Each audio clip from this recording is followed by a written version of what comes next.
Alright, this is going to be the VoD review for you, Grey Blood, in your Teemo game. I have the game pulled up here on op.gg. Looking at it overall, you win this game.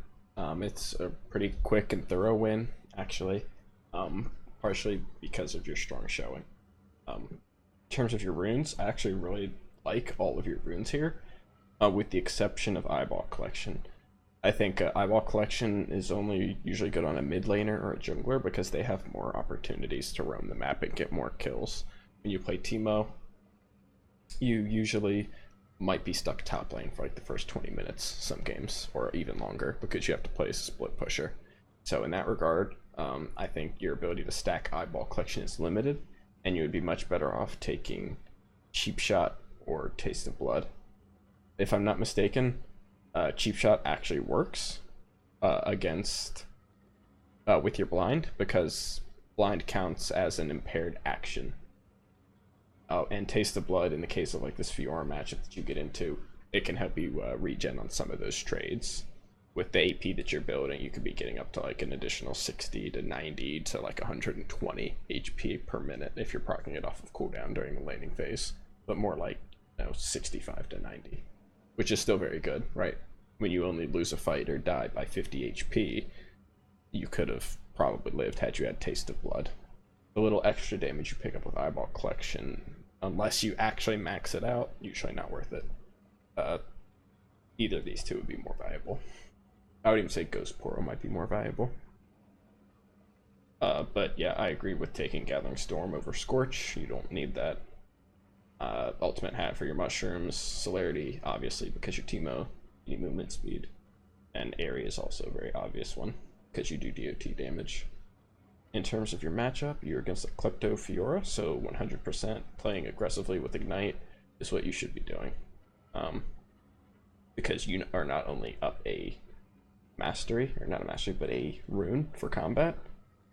Klepto is gold, but it's not necessarily combat power, unless you get lucky elixirs. And then you also have the advantage in combat power in Ignite over TP, so you are definitely the bully in this matchup, and you should play like it. For the most part, you do. It takes a while before you take off. I think partly that is because of your farm. I think the biggest problem you have so far, stemming from this game, would be your farm. And I think you also make a questionable itemization decision later on in the game, that maybe if this game were harder, and maybe you had to carry, this would cost you the game, actually. I think there's another thing to consider in that this Fiora builds a Black Cleaver, even though no one on your team is really buying armor.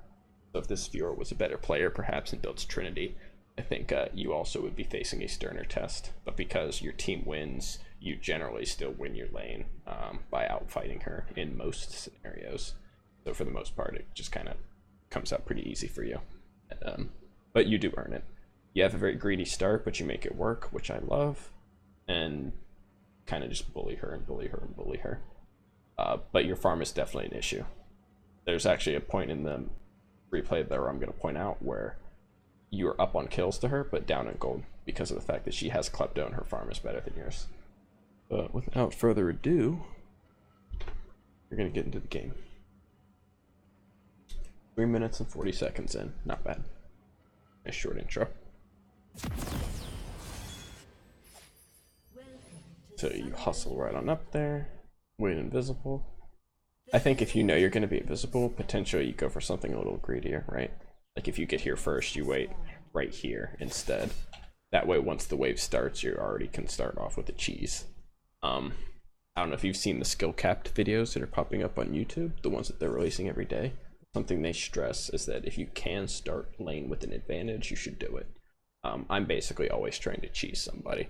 It's not cheese, it's strategy. It's whether or not they deal with it appropriately. Because if it works for you, great. So in that same vein, I think you should potentially be cloaked here and waiting. So you should try to get here as fast as possible.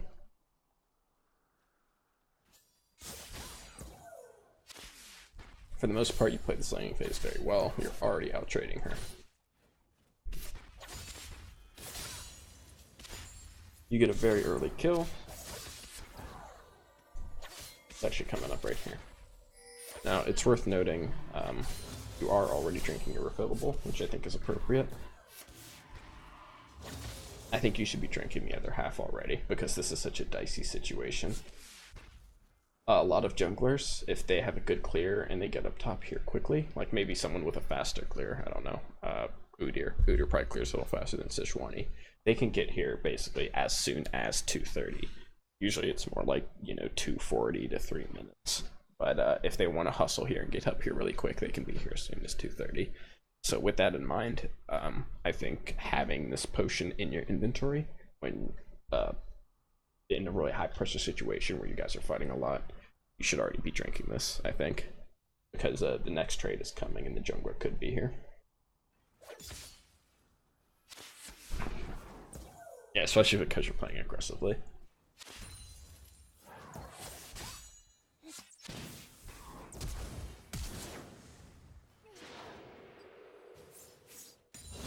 Right, this ends up being kind of an innocent mistake, and it doesn't cost you big time. But what's important to note here is that your Aerie just hit her, and she has 27 HP. And she's being drained by your toxic shot, and there's already some minion damage in flight. When you see this flash already, you should just be happy with this, because what this means for you is that you already win for the next 5 minutes, essentially. You didn't even have to use your ignite, and you didn't have to use your flash in order to beat the shit out of her and get her flash. But it's even better than that, because she just dies to the burn, and then those last minion shots that hit her. She probably only died by a couple HP, but you didn't have to flash here is the important thing. I think what you recognize here is that she already flashed away from you, which is a win. But as a bigger principle, you shouldn't be trying to flash after people who are already at your max range. So we're gonna watch this a little more slowly.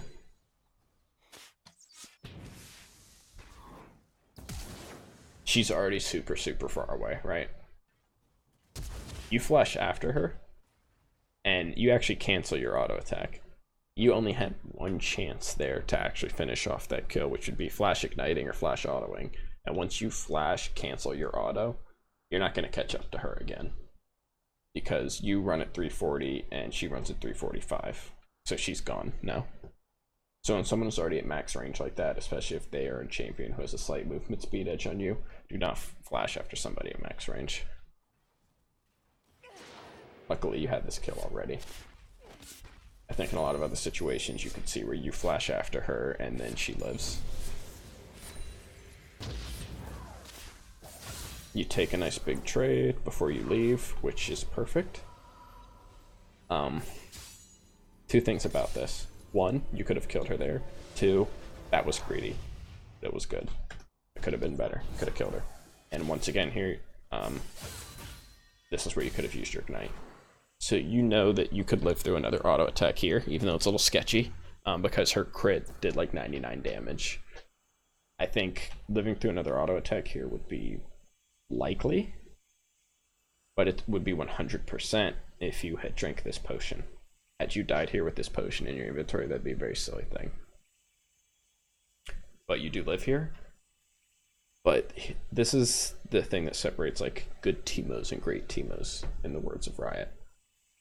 We're gonna slow this down. If you would have stopped, turned, and auto attacked and ignited her here, she's dead. 100% dead. After this tower shot hits her, she has 130 HP. Your ignite does 110 true damage. Throw an auto attack on top of that, she's done. We're gonna go back one more time to see just how much damage her auto attacks do. To see if calculating this could be a little ballsier here. Because there's another situation later on in this game where you flash away from her when I don't think you needed to. So we're gonna look at how quickly your health goes down. She stabs you with a non-vital and you lose about 70 to 80 HP.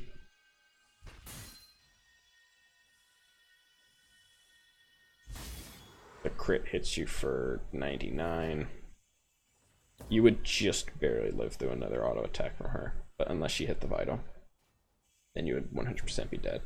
So in that case, I think running for your life is correct. But had you turned with that auto attack when she was already at range and already turning around, auto attack and ignite is a win there. So learning how to very expertly negotiate your range difference and immediately start to turn once they start to turn around, you're going to find yourself getting more kills and getting off better trades because you're going to be getting off one more extra auto attack. And in this case, that with the Arcanite would have sealed the deal and gotten you a kill. But overall, I love the fact that you baited her into that, because that takes away all of her HP, so that when you come back into the lane, she's already hurt. If she were better, she would freeze this though, right? She would not be auto-attacking this wave like this. She would just stop and let your minions overwhelm her minions and let it push to her. But because she doesn't do that, you hot-foot it back to lane. This is where I think it's also worth noting your low farm. You already only have 6 farm. Had you had even just a little bit more farm, you could have gotten boots, or potentially more.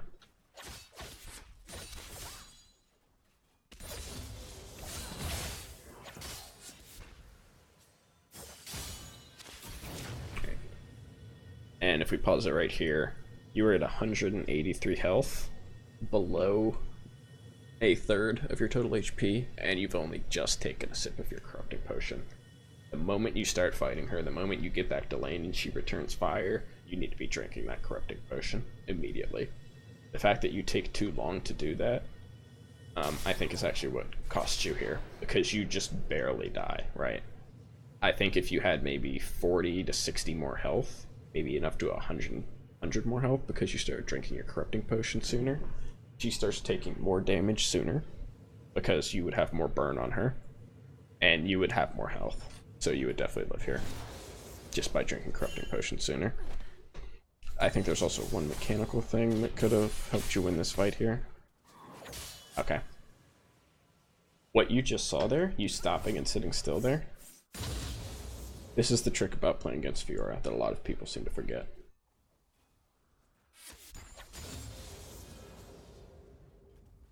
Alright, and stop. Okay.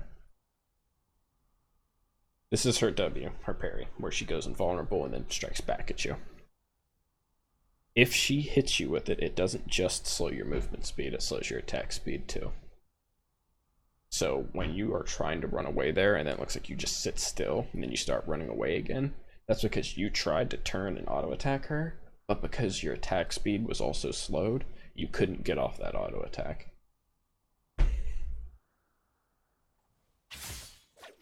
So if you would have dodged that instead by flanking a little bit to the right and getting further into your minions, you would answer that play, that W, by dodging it and going this way.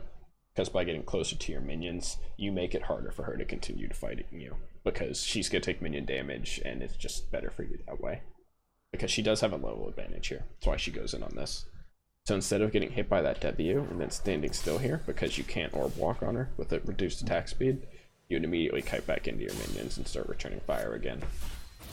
And then this is where you finally start drinking your corrupting potion, but it's just too late, right?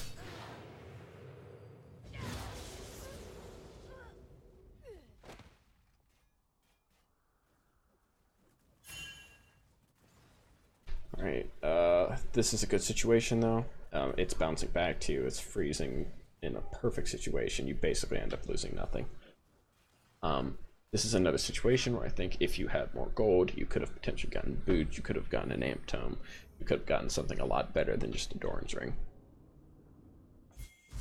Because Fiora, even though you have 2 kills to her 1, she actually has 10 more gold than you already.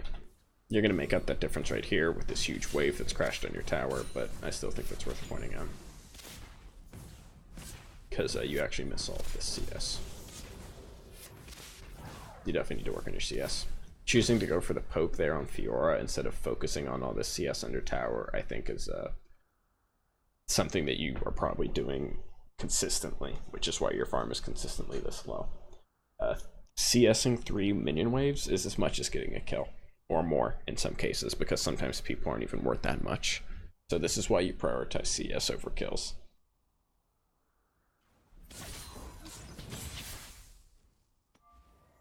In order to CS better as a habit, you would take a look at how much damage you do, see that you do 63 damage along with like your toxic shot, which helps because I think it does some on hit. And then you would pre-select these minions ahead of time. Like when you're walking back to lane here, the next minion that you're going to try to CS, that one's dead, so you're not going to get it. Okay, you still got it. But the next one you try to CS, you would click on this one, Cannon Minion, and you see the Cannon Minion has 619 health. Oh, I'm getting a little ahead of myself here because there's a fight going on, and I'm sitting here talking about CSing. Okay, so you ran down to get a ward. I think that's fine.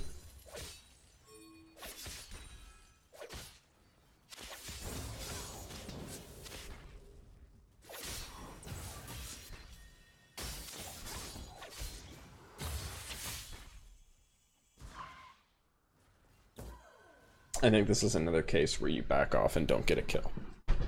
The other worst thing here is that you went down river to drop a ward, which you lost like an XP or two on a minion, and now that you're super zoned from this Fiora, you're also going to miss this cannon minion.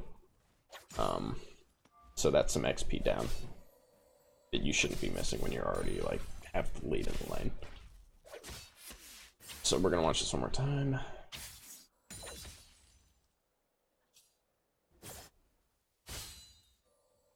Do you actually miss a CS, or am I just shitting? Okay, you do miss one.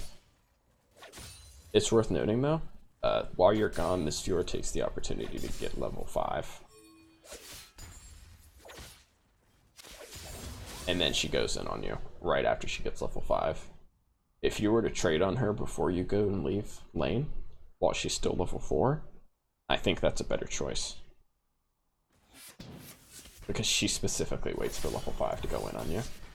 Which is smart on her behalf. Now if we slow down here, I don't think you had to run this far away from her, right? If you negotiate that distance a little better, maybe don't run away so much, you could return and land one more auto attack. And one more auto attack here would have been fatal. And then there's also that XP that you mix. One cannon and at least one melee creep, which is actually a lot.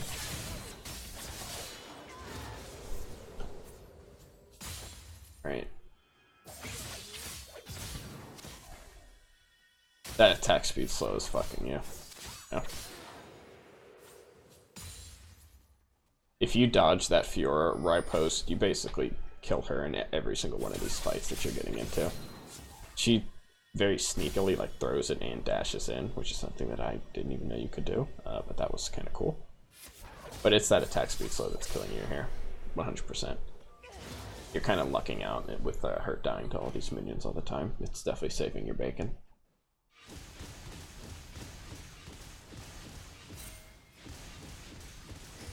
If you hadn't gotten lucky with her dying to those minion aggros, this low farm, and the fact that you only got those kills off of that, would probably be the death of you in this lane.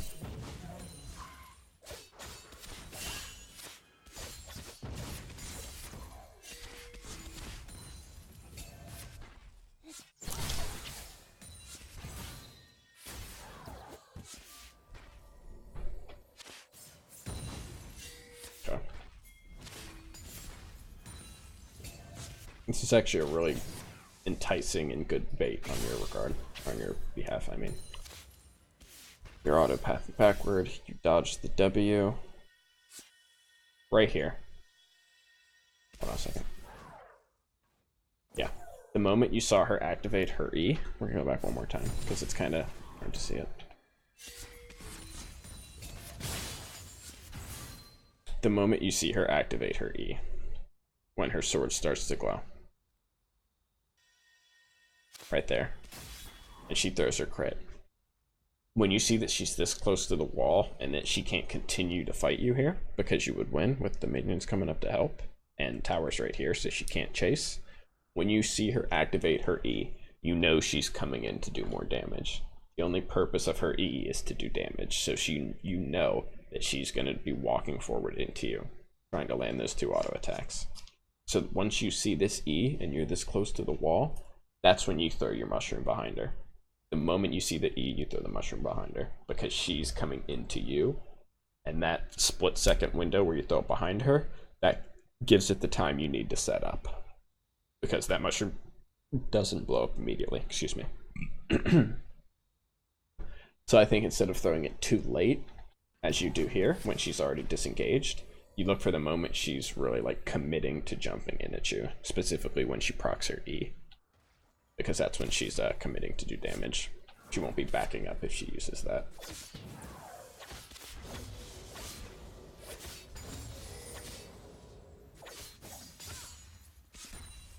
Another thing to note about this mushroom here, you shouldn't place things this closely to the wall. Reason being, characters have widths, right? Like a big Scion has a bigger character width than Teemo. So if Scion were to walk along this wall, like right here where my mouse is, he would hit this shroom, whereas a tiny Teemo on the other team like might not. So with that same reasoning, you don't want this shroom to be right next to the wall. You want it to be slightly out from the wall, so that even if someone were to try to walk through the crack, no matter how big they were, they would pop it, because that gives this shroom more area to be hit. Instead of right here, with my mouse, where it can be stepped on, it would be more like this, because you put it here. Or maybe not right here. I'd say some character models are pretty skinny.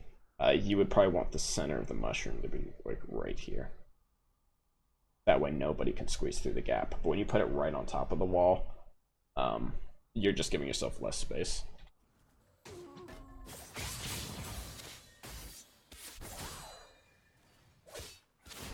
You should be drinking your corrupting potion here for sure, or unless you're saving it for the fight about to happen.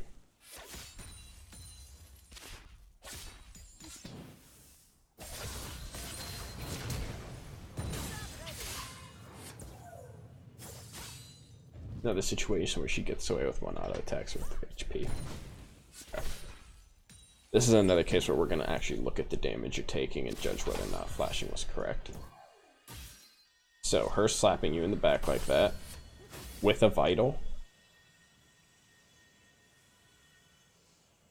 That was her E-crit. Hold on.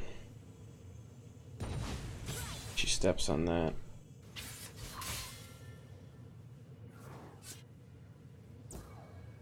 You don't land the auto attack that would be fatal and kill her because the attack speed slow screws you over again.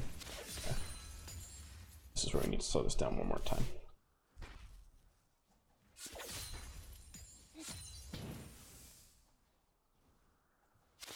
Okay. The moment you see this happening, you should be drinking your corrupting potion right here. This very instant.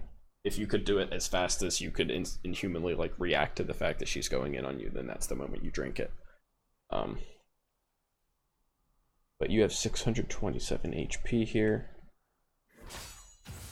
She does basically exactly 100 to you with a Q that was not a vital proc. So she does about 100 damage with her Q on you. Which, the fact that it does 145, you have armor, you know. Alright. Then she does about 80-ish to you. 120-ish with her crit attack that was a non-vital. You still have 319 HP here. Then her W thing actually hurts. That only hurts so much because she popped the vital with it, right? So I think you didn't have to retreat quite this far. You could probably still take another 2 auto attacks from her and live. And she already used her attack speed buff. So I think there's some cases where you're giving her a little too much respect for her damage, when if you just commit a little harder and potentially like work better at dodging her attack speed slow, you get these return kills. Because this is another point where that attack speed slow convinces you that you're too slow and you cancel your auto attack. If you don't cancel that auto attack, she dies here. Or if you positioned further up and didn't back off quite so hard or didn't flash away, I think you just beat her. You're selling yourself just a little short. So you do drink that. I'm just trying to stress the importance of it. This is where you get back to your farm though. The amount of farm that's passed into the lane at this point in the game is something like 105. So you actually only have a third, roughly, of the potential farm that you could have at this point in the game, which is, honestly speaking, that's quite bad. You got to work on that. Especially someone as Teemo who does that much auto attack damage. I think you're just being very careless with the way you auto attack minions. You're not really looking at how much damage you do or how much health they have. So get into the habit of pre-selecting them ahead of time, and then going to approach them when they're within like 5 to 10 health of how much damage you can do to kill them. Or later. Wait to actually last hit them once you actually get that good. But start getting a better feel for how much health they have and how much damage you do, rather than just carelessly auto attacking them.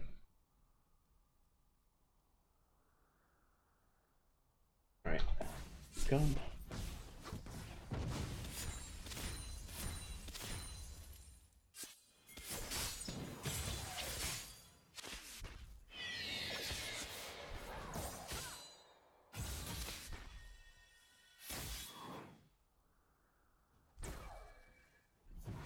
I think you could have positioned a little more aggressively here.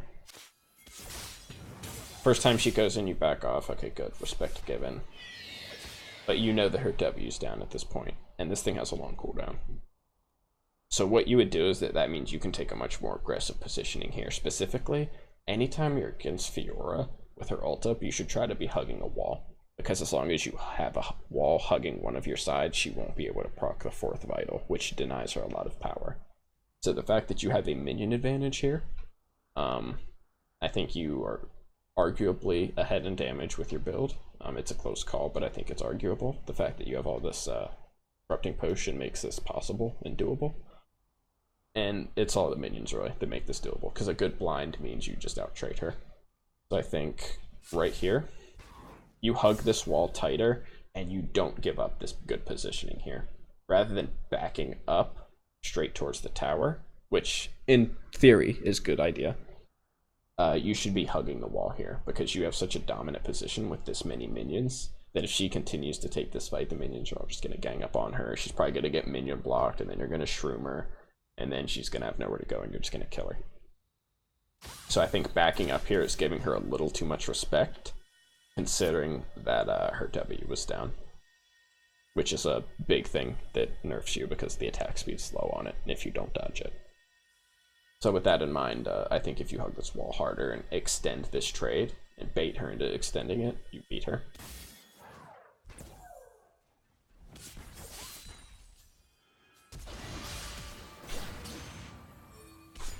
Oh, duh.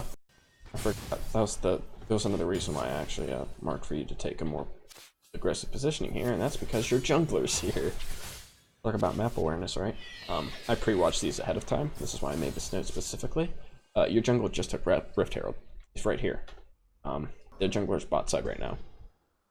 So if you bait this harder, rather than like running away and like making her think that she can't continue to chase it, this is why you take this, what I would call like an aggressive defensive position in hugging this wall and baiting it out, because your jungle is on the way and he's close. So if you were to aggressively bait this out and hug this wall, you make this gank for him easier. Now, he could have done better with this gank, but regardless, he still gets her flash, which is good. But there's an important thing to look at here. You know that she's really hurt and she's really zoned, and then she does a very silly thing, walks up and zooms out, loops around and hits her again. So this is when you know that she probably is going to base, but you don't see her yet. This is what you see. You stop and stand still here for some reason. You should have immediately been beelining straight for her and trying to stop her base. Because if you stop her base and she stays, then she's killable. But you missed that opportunity.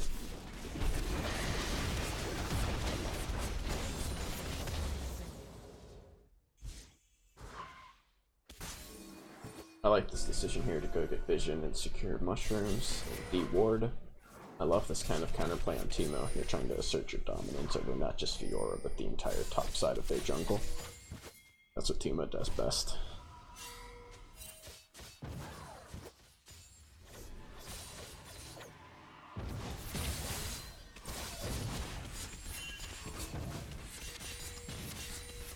You're trying to stay in lane until you can get your sword shoes. Or wait a minute, no, what were you trying to get? Okay. That's actually really important here.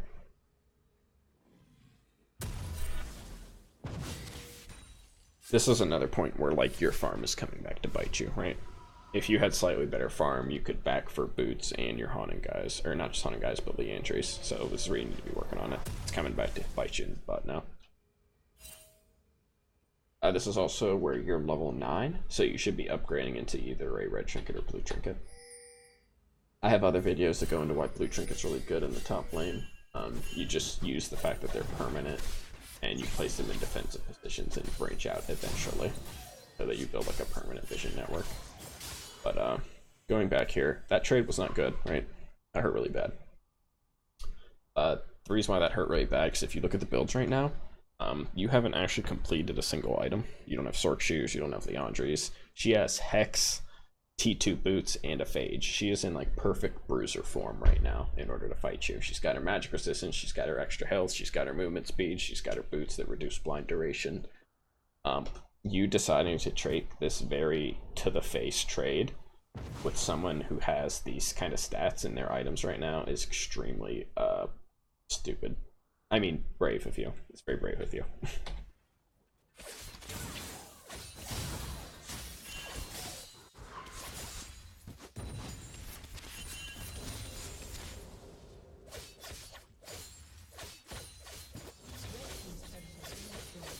For the most part, I still think you outplay her and kill her here, because you're better than her.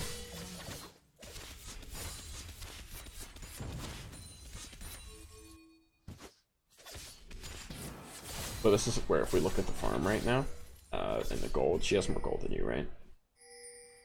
This is Klepto also kicking in. Klepto's really good for hitting item spikes in lane like the one that she has right now.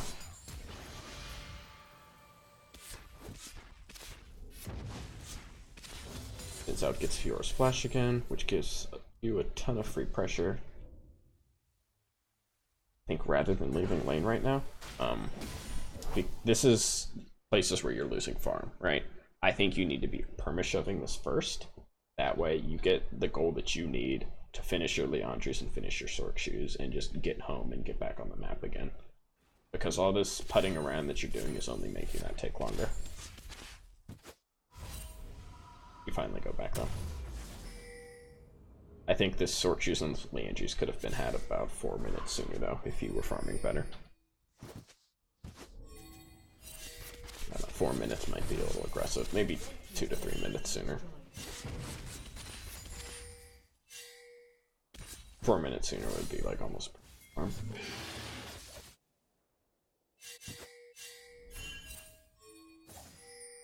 I like what you're doing here. You know you're strong because you just bought double magic pen, specifically Leandries, which is broken on Teemo right now through mushrooms. They're way more lethal as a low life trap than they used to be. This is where you're going back to asserting your dominance over the enemy jungle. This is what Teemo should do. But this is also going back to you, I think, upgrading your trinket at level 9. If you had upgraded your trinket at level 9, which was at 15 minutes, you could have already laid about 4 blue wards. Which means you could have had one here, this ward, or in this bush. You could have had one here. You could have had one here, and we'll say you put the 4th one here, or here, or wherever else you wanted to put it, in the back of Baron Pit, who cares? That combined with all of your shrooms gives you extreme map control over not just this area of the map, but this area of the map where your own team can see it too. So that's one way to extend your control and help your team more, especially as like a Ignite lane player. Any way you can help your team because you don't have teleport is super awesome. The biggest way you can help your team is by counter jungling. I love counter jungling as a top laner. Is incredibly good because you take resources that would normally be going to the enemy team and you put them into your pocket. That's not just like farming a lane where you both have access to farm and whoever farms more does better. This is directly taking power away from the enemy team and putting it into your pocket. So it's awesome. And then you end up using this red buff to get a kill. I want to see how this plays out.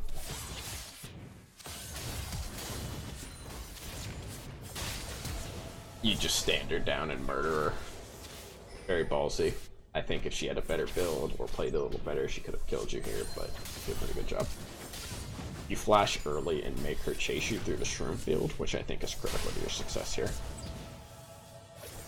She's very indecisive about whether or not she should stay in or go back in, and her indecisiveness costs her. The fact that you stand very firm and just auto attack her to death is very good on your part. You also keep your left vital away from her. She still pops it, but you kind of bait her with it, I think. Overall, your mechanics here are very good in terms of how you play this fight. Your flash was on time, it was good. You set it up with the red buff and everything. I would say, especially because you're level down, this is a great fight. But it's worth noting, this is where I think Fiora's build, or if she was just a little better, she beats you there. And maybe because you didn't have more farm, or didn't have your items sooner, or didn't have a bramble vest, maybe that's what ends up losing you the lane, because you're also underexperienced here. So while it is very close, this fight is very well played on your part, but it was also a very losable fight. You still got hit by the W at the start. I think when you know Fiora is trying to use that, or it's still up, you should be getting used to a more lateral movement. So in order to do that, the way you would do that is at the moment you path away from this Fiora here, the moment you click away, and you know that you're moving away from her, the moment you click and your character starts moving, you either move your mouse to the left or to the far right. You'd go on a very sharp, perpendicular, lateral 90-degree angle, because that is pretty much always going to be the best way to anticipate and dodge skill shots that are thrown directly at you, is to dodge to an extreme perpendicular. You only barely get hit by this, but had you not been locked on this straight path and been more ready to react and dodge up or dodge down, that's very easily dodgeable.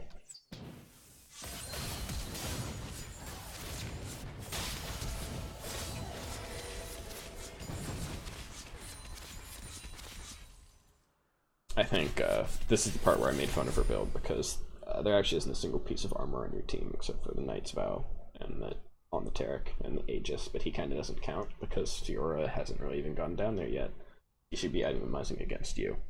So the fact that she has Black Cleaver and this was a longsword until she died, I think she should have been building Trinity in this matchup. I think if she has Trinity there, she just kills you. Black Cleaver isn't really doing her any favors. But that said, you guys pretty much end the game after this.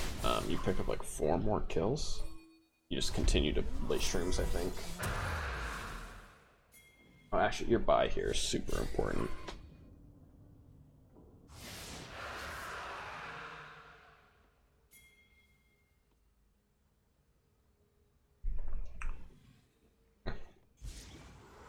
I think not going for Seekers, especially considering you already have the armor in your inventory, it's very ballsy. But I also think it's kind of correct, because going for the Luden's item is the correct thing that you should be doing. Now that you have all the damage you want CDR and mana so that you can just shroom up everything like a minefield, and Luden's just gives you more and more burst. So I definitely think Lost Chapter is the correct buy here if you're being greedy. But the coach in me definitely says build Seekers. I think you even still had enough money to finish it as well with the cloth armor you had in your inventory. In general, you should be trying to spend as much money as you can when you buy. That way you're as strong as possible in mode, because you bought as much as you could. Alright, this buy though, this is the last thing to really look at in the VoD, because the game is over after this push. But you buy a Magi's here. When you have 2,000 gold, you're 200 gold short of finishing your Ludens. This is where you just sell the Dark Seal. You do not upgrade the Dark Seal into the Magi's because you don't have enough to finish Ludens. You sell the Dark Seal and you finish the Ludens. This is a very silly purchase. This is what I mean, where if this was a harder game, maybe if this Fiora was better and built Trinity Force, and maybe you you troll a little bit and you build this Magi's instead of building Ludens and spending as much money as you should, that this game becomes throwable. But it doesn't throw the game. You end up winning anyway. Your team all did really awesome this game, and you did win your lane, but it was close. There was very many close fights and very many close kills that could have gone not in your favor. I do think your fundamentals look pretty good, except for your farming. Your farming is very bad. I have to stress that again. You need to work on that.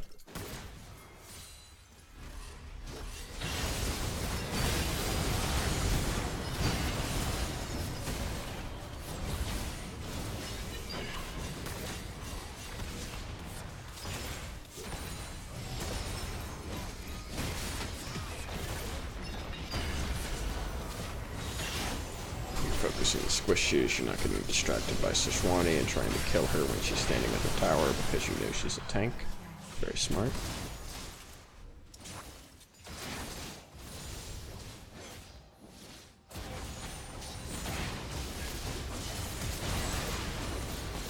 Now this is why I didn't talk super mad shit about your Magi's, because you do end up stacking it. But I think you could have just ended the game had you gotten the moves instead.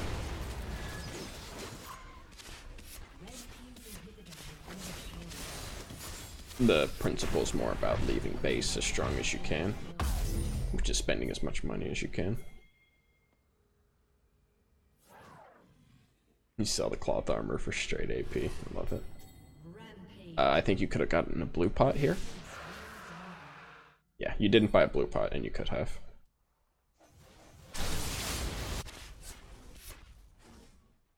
I think that's the end of the game.